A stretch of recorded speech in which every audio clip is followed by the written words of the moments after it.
Johnson was somebody who was one of the exemplars of the progressive era in American cities.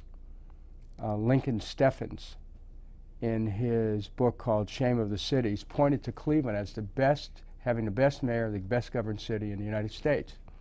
And part of Johnson's governing theory was to challenge the idea of control by bosses and control by party machines. Tom L. Johnson is one of several figures from our community and our region's history who make it into national history books. The other figures, and I'm just taking these quickly, would be John D. Rockefeller, Carl Stokes, and Louis Stokes. Tom Johnson is there. And the reason Tom Johnson is there is because he transformed the city. He professionalized it. He saw it through the beginning of a period of enormous change. And what Johnson helped catalyze, ended up, and he's not personally responsible for this, in a city that had a city club, a city that created the first community foundation. Johnson is compared nationally with reformers like Samuel Golden Rule Jones of Toledo or Hazen Pingree of Detroit. And as a progressive, and the progressive era is so critical in American history because the United States was going, and frankly without a plan, from a series of small cities with governments that were structured for mercantile cities or structured for rural communities. It was going from that to a series of large industrial cities that had entirely different needs, new systems to be created, new systems of order, control, of charity and welfare. And Johnson is in the forefront of providing that for Cleveland.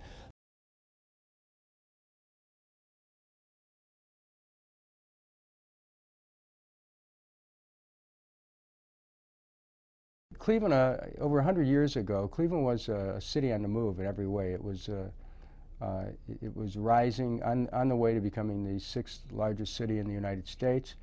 It was a city of tremendous movement and one of the key industrial centers in the United States. The Industrial Revolution at its height was centered in Cleveland, Ohio, because we had the steel mills, the early plants that started to manufacture rail cars and then later on autos. All that was right at the beginning of the 20th century. The ships coming in with iron ore, steel mills that were pumping out lots of smoke and lots of jobs were created, and there of rail cars moving along. It was almost like a symphony of industry going on. But as these big institutions, industrial institutions came up, so too were injustices, because they were looking for a ready supply of labor, and that came from an immigrant class. And as the immigrants came in, they were ready to work for next to nothing. And they often worked in conditions that were very cruel. And they worked long hours, and they did not have many rights. Cleveland at the turn of the century was fertile ground for both political parties, the Democrats and the Republicans. And the ground that was being fought over was this burgeoning immigrant population in Cleveland. Polish, Hungarian, Jewish, Italian, Slovak. By 1920, we're looking 20 years in the future, Cleveland's population was 2/3 immigrant born or of immigrant parentage. In 1900, about 30,000 to 40,000 people in Cleveland came from German-speaking families. This was supposed to have been a New England city, but you have all these new people coming in, and if they become citizens, they can vote. And their children, when they're born here and they mature, they can become votes. So the question was, who's going to get the votes of these new groups? Cities are having trouble coping. They don't have regular police forces often, they don't have regular sanitation departments, they don't have regular fire departments. There are so many city services that we today take for granted. And the thing that you have to understand is in the late 19th century, cities throughout the United States, Louisville in Kentucky, Chicago, Cleveland, Buffalo, New York City in particular, were burgeoning with new populations, and as they expanded, there needed to be some affordable transit system to get them back and forth. And street railways were that system. They were not municipally owned, And once an entrepreneur who wanted to create a street railway got the franchise to run his railroad tracks down a particular street, it was gold, because there were no automobiles, and the working stiff, if you will, did not have a horse and carriage. So that was money to be made to work, from work, to the theater, to the park, to the baseball park. It was one of the most lucrative industries in the United States. You know, today people might not understand how important streetcars were because we live in an automotive age. But the Cleveland Automobile Club said in 1900 that in Cuyahoga County there were 150 automobiles. You had a population in 1900 of 382,000 people. So that meant that the vast majority depended on public transit to get to work, to go shopping, to get to church, to visit relatives, whatever. Public transit was highly important. Today, if there's a story about Regional Transit Authority, it'll be stuck probably somewhere in the metro section. Back then, if you look at the papers, front page always, whatever they were doing in the street railway industry, because it was very important to people's lives. Since there were these individual lines owned by different companies, one of the problems that existed, most of them charged a 5-cent fare. But you might be living in a part of the town where your streetcar line went so far, and then you had to take another one to continue your journey, which was owned by another company. So you'd have to pay another fare because most of the lines did not have transfer agreements between them. So you might pay, for example, from West 65th Street to get downtown 10 cents. Well, in an era when people might be making $1, $1.25 a day, 10 cents here, 10 cents back, that was a significant piece of their income.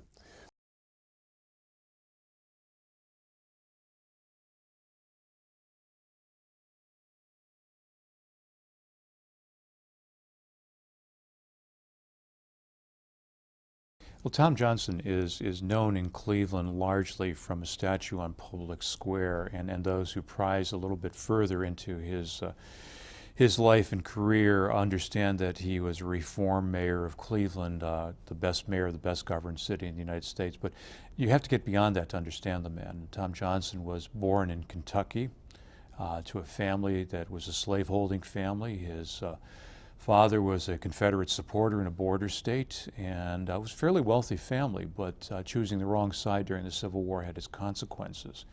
And after the Civil War, the Johnson family was, they used the term, impoverished. And Johnson had to go off on his own to earn his own nickel, so to speak. Johnson's first real job, other than selling newspapers, which were most people's first real jobs back when, occurred in Louisville, Kentucky. And he got a job with the Louisville Street Railway Company. And one of the problems that they had, and a lot of street railroad companies had, was fare box monitoring. People would take their coins and drop them into the box. The conductor might not see whether they're putting in the appropriate fare or a slug or whatever.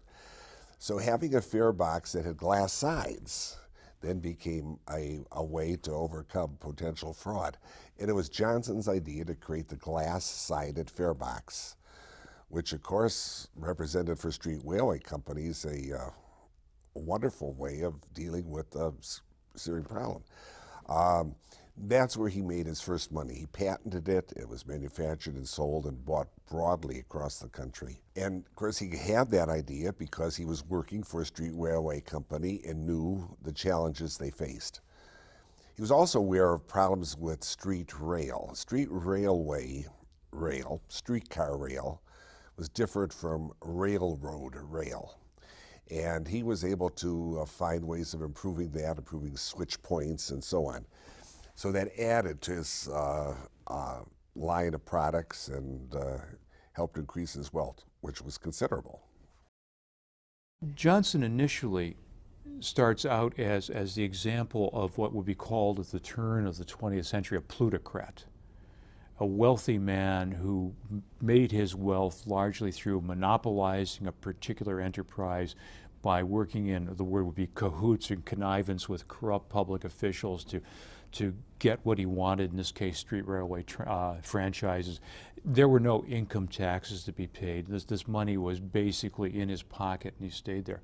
And it's a long, fairly complex history, but what he found himself in was really in that part of the world. He was in the street railway business and urban transportation. The provision of good urban transportation was a major business venture, private business venture in the late 19th century America.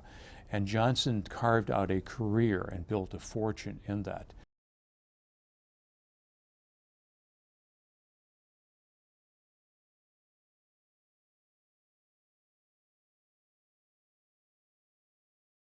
One of the more interesting stories in his early days was how he sort of stumbled upon Henry George, who would become a good friend. He would become a political confidant too. He, in fact, would end up being buried next to Henry George, who was a famous economist and philosopher. So he's riding when he owned some railroads, both in Indianapolis and in Cleveland. He was riding on a train between the two, and one of the train boys comes into the car and says, he's selling numerous things, and train boy says, "Would you like to buy this book?" He had a couple books, and it was titled Social Problems. And so Tom Johnson says, "I don't think I'm really interested in social problems." Well, the conductor overhears it and says, "No, I think you'll like this book. Maybe you should pick it up and read it." He said, "If you don't like it, I'll refund you half the money." And so he thinks, okay, well, I'll pick it up and read it. And so he does, and he can't put it down. He reads it all in one sitting.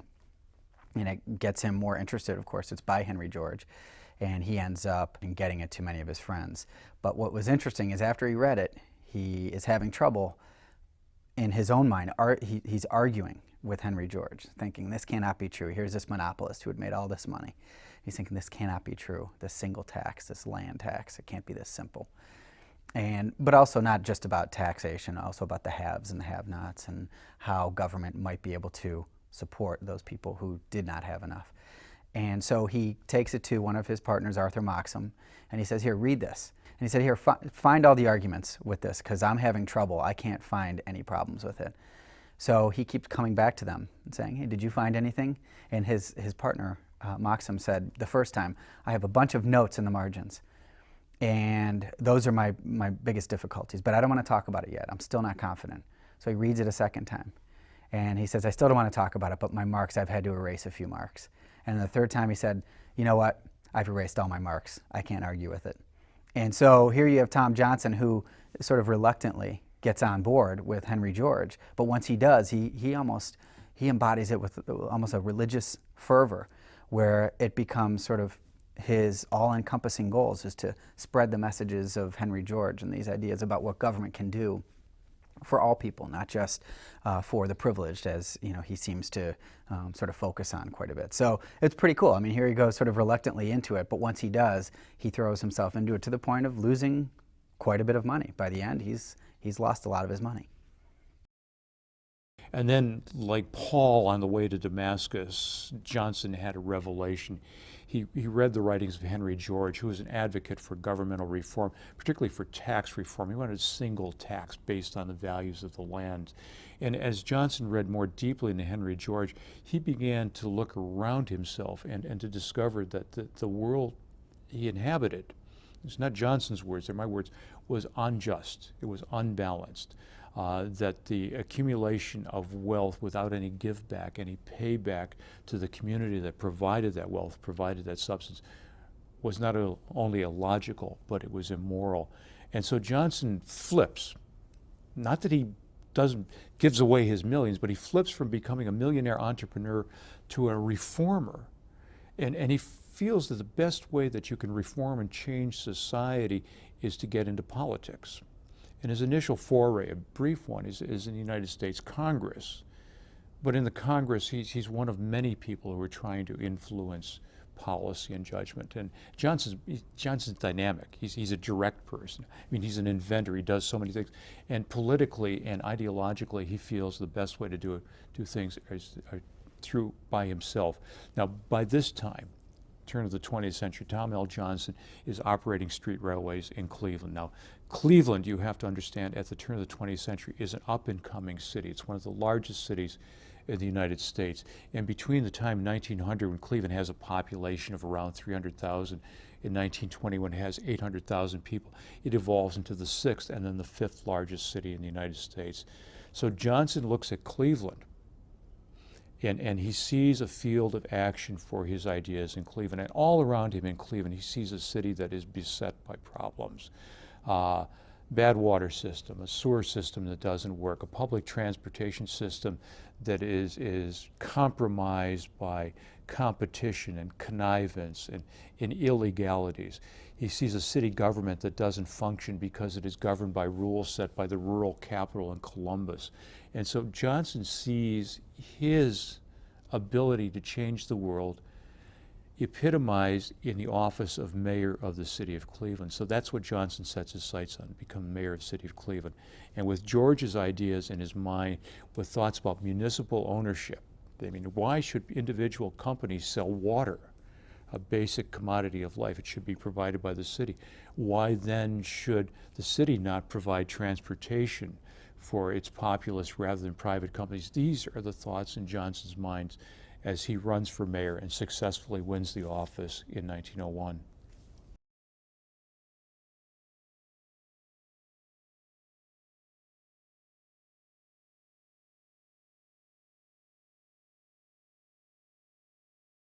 In the United States, and I'm looking at Republicans, Democrats, who seem to be coming from opposite ends of the spectrum. It's nothing new. In the 1890s, the Republican Party, which had begun under Abraham Lincoln, had become the party, many people would say, of the wealthy, of the plutocrats, the party who wanted to keep the gold standard. The Democrats were the party of the downtrodden.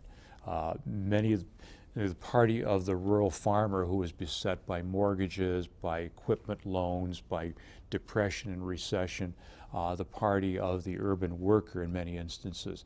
And so there was a great gulf between Democrats and Republicans. And for Johnson to choose to be a Democrat and to run as a Democrat is another one of those enormous flips, because Johnson lived on Euclid Avenue, famous old Euclid Avenue, the showplace of America, Millionaire's Row, had an enormous mansion on Euclid Avenue. And you could bet that almost every one of his neighbors all the way down the street was a Republican. But there's Tom Johnson, who chooses to be a Democrat as sort of the underdog party. And to be a Democrat was equally difficult for Johnson because he was a Southerner. And the Democrats were the party that were associated, rightly or wrongly, with the South and the Revolution, South and the Civil War. And so this is, to my mind, a real leap on Johnson's part to the party of the other side. You have to remember that if you look at the Republican Party in the United States, it provided a number of presidents throughout the 19th century, and almost every Grant, Hayes, Garfield, McKinley, they were all Civil War veterans. They were all there with this banner of patriotism. And here's this guy who is the son of a Confederate veteran who's a Democrat running in Northern City. That's a pretty gutsy thing to do. He would put up a tent, and he'd strike his tent in the middle of a park, and they'd call people in from all directions, and people would come to listen to him speak. He had a bowler hat that he'd wear, and he'd get on a soapbox and start talking about the issues of the time. But his focus was always on economic issues. He really had a very strong understanding of the importance of providing opportunities for people of all incomes, but particularly for the poor and for the middle class. Tom Johnson's philosophy really was an important part of later on building a middle class in this country. And his campaign style was just to go right to the people, which is what he did. And he did it in a way that was forthright, sometimes boisterous, and I suppose today you see ministers who will pitch their tent in some neighborhoods and gather a crowd. Well, Tom Johnson was doing that 100 years ago. When Johnson campaigns, it is no longer the old staid one position, one place where you hear a talk. He takes a circus tent around town. He drives around in an automobile. He goes out, he meets and greets, he shakes hands, he puts on a show. During his tent revivals, he actually, which he talks about, it was just a random event that happened where he was going to hold a meeting, but all these city halls were full. So he came across someone who had a tent, and he thought, well, why not give it a shot? And so it ends up becoming sort of a staple of his political styles to hold these tent revivals, which are not revivals, but they actually had a little bit of a religious fervor to them at times. But these tent meetings where he thought people would be a little bit more informal. People were going to be a little bit more open to sharing their ideas, criticizing, hissing, as was common during the day when they heard speakers say things that they didn't agree with. So there's one time during one of the tent meetings, someone, actually a bunch of people start saying, Peter Witt, and he's thinking, who is this guy? And he's saying, Peter Witt, is there a Peter Witt in the audience here? So this guy stands up, he looks hardened, grizzled, dirty, he's a unionist, he's a guy who's working hard. And Peter Witt angrily asks him a question. And Tom Johnson's first reaction was, hey, Mr. Witt, why don't you come up here on the stage so we can have a civil dialogue?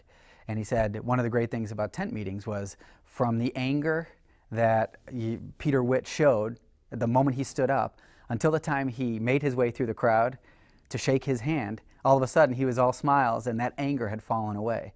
And I think that sort of typifies what Tom Johnson was about. It wasn't about conflict so much as trying to actually figure out where they could agree and how they could move forward. Peter Witt would eventually become one of his great propagandists, one of the great messengers of progressivism, so that as a guy who came from the working classes, he knew that Peter Witt could actually sell his ideas and could actually speak well to the masses of Clevelanders who were wondering about Tom L. Johnson and the direction of government.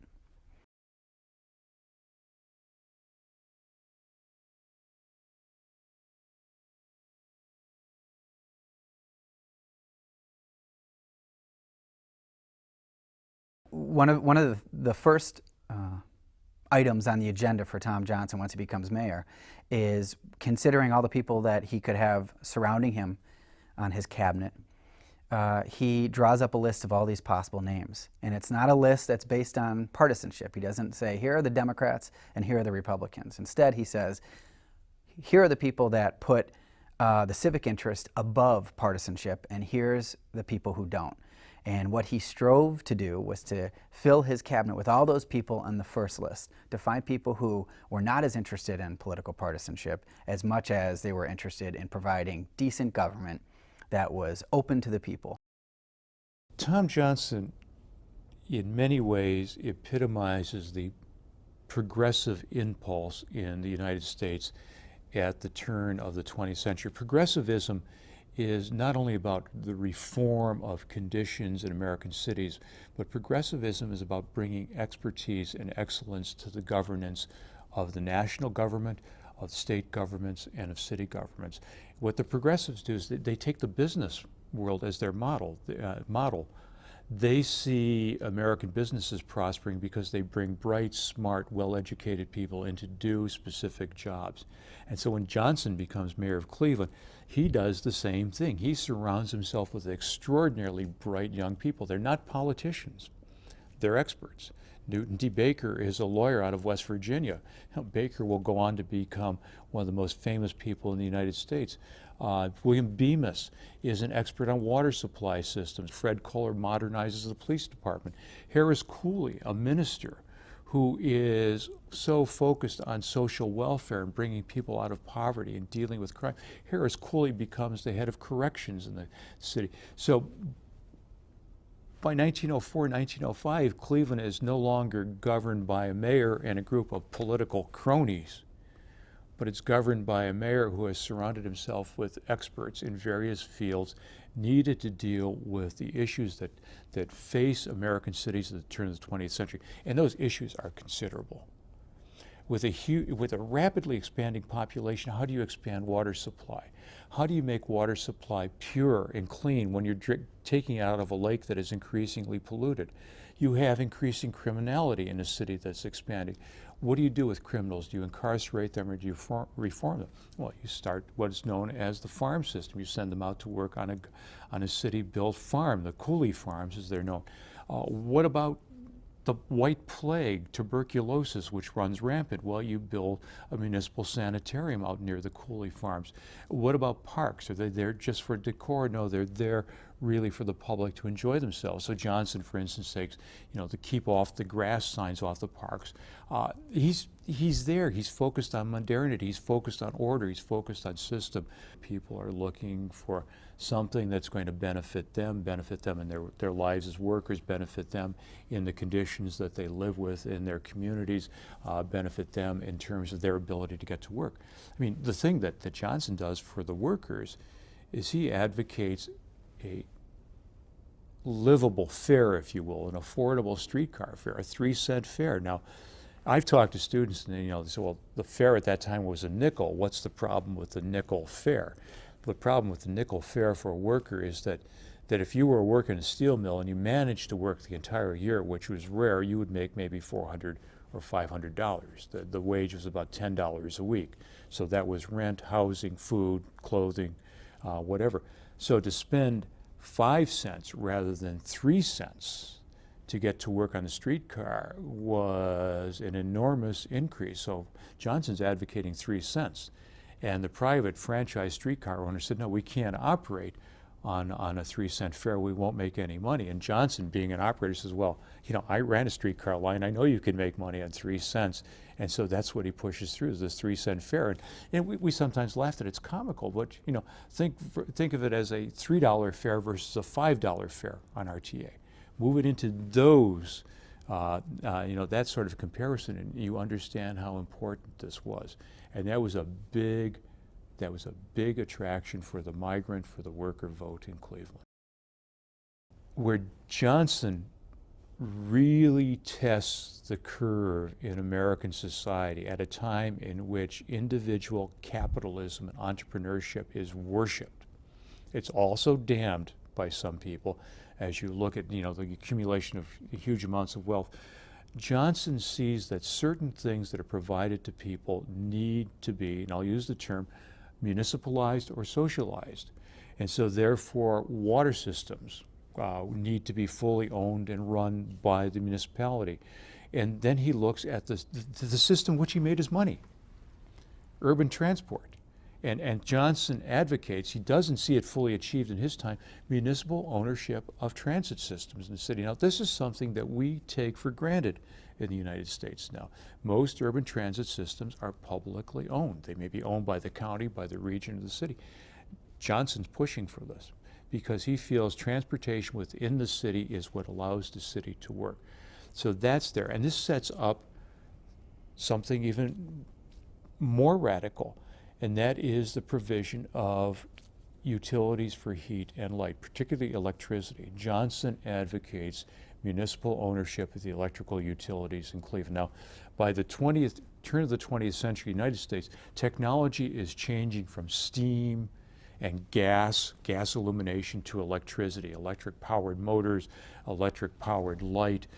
This is a turning point for American technological history as we become a nation that is powered by electricity. And so Johnson says that electricity needs to be provided at an affordable rate by a municipal utility. Now, it never will be fully that in Cleveland, but under Johnson's protege, Newton D. Baker, in 1914, the Cleveland Municipal Electric Light Plant, what we know as Cleveland Public Power, is set up. And it provides competition and alternative to the privately controlled monopoly. This is radical stuff.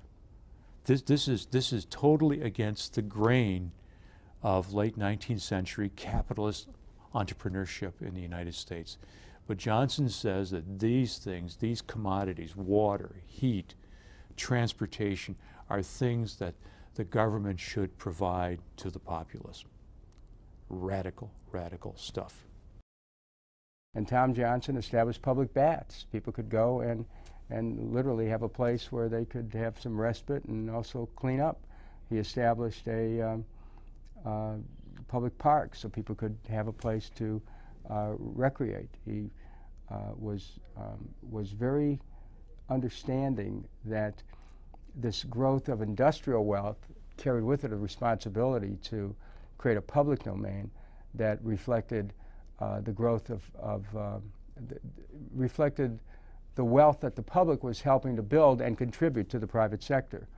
So he was really about a more fair and humane approach to capitalism, and his philosophy centered on a city was to make a city work for everyone, not just for a few. Tom Johnson's idea was to create a municipal electric system because he believed that a publicly owned electric system could offer electricity at a fraction of what the privately owned electric system, which was owned by the Cleveland Electric Illuminating Company, could provide to people. But when he went to form this publicly owned electric system, the Cleveland Municipal Electric Light, the private interests went to work right away.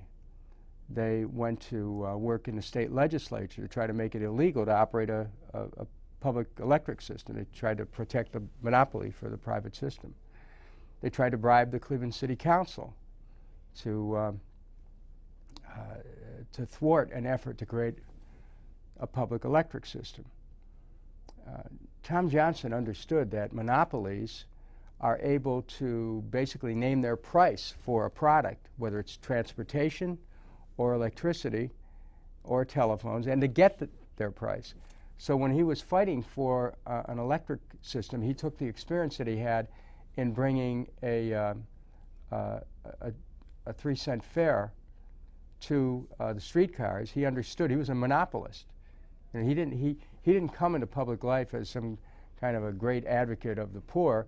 He was a pretty ruthless monopolist himself and built a streetcar monopoly, but then he came to understanding after meeting Henry George that it wasn't really a rewarding and a productive approach to life. So he changed and became the advocate of the people, and when he did that, he had all of his knowledge that he gained from being a monopolist, and then he understood he had to break the monopolies. He worked to break the streetcar monopoly, and he worked to break the electric monopoly. And the electric monopoly in Cleveland was charging people about 2.5 to 3 times what a public system would charge. So Johnson went about creating the public system. He had opposition in the city council and the state legislature and even the Ohio Supreme Court. But through a period of time, he broke down that opposition. But still, the system was not created until his predecessor took office.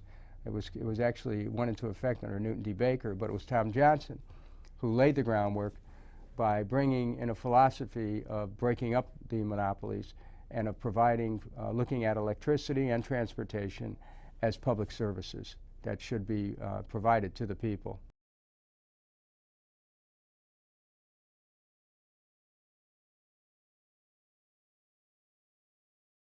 We can't say that Tom Johnson was, in the end, an unmitigated success. Otherwise, when he ran for mayor for his last term, he would not have been defeated.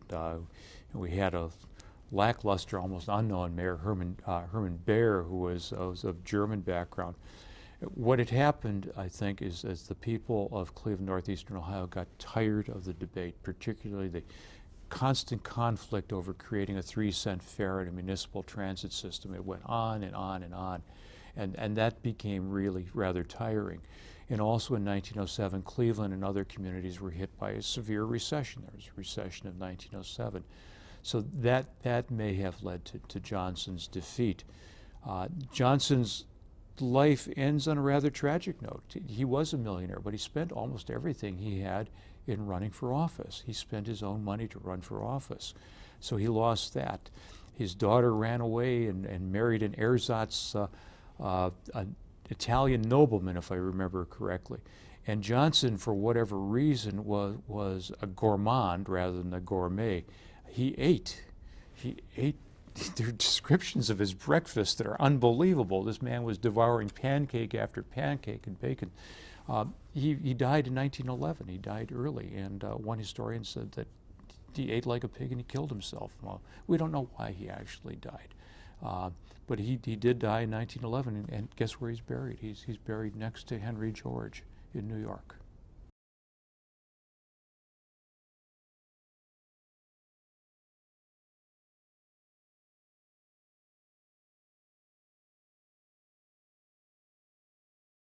when Johnson died, there was great sadness in Cleveland.